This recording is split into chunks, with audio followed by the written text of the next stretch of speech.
Magre-report po ulit ako sa inyo yung mga kaganapan po sa Senado kasi po yan po ang aking commitment sa inyo. Dinala niyo po ako sa Senado. Therefore, I would like to let you know lahat ng mga nangyayari doon sa Senate at ano pong pinanggagawa ko bilang isang senador po ninyo.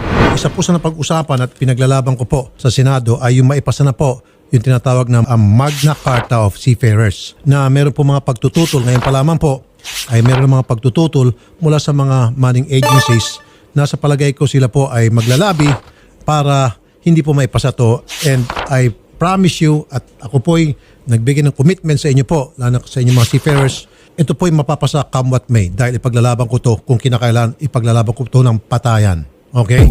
I mean it. Hindi ako papayag na ito'y maharang dahil meron ilang mga grupo dyan na ayaw maipasa itong Magna Carta of Seafarers dahil sila ay makikinabang.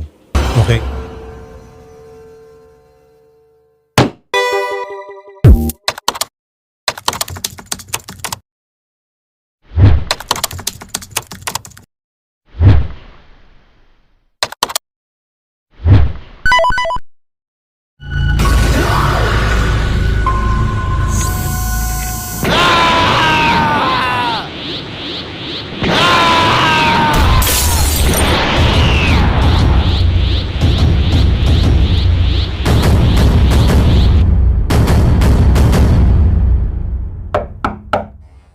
The king of nothingness.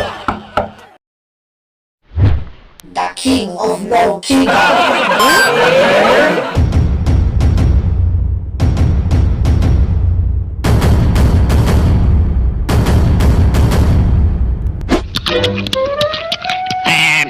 What's up, Doc?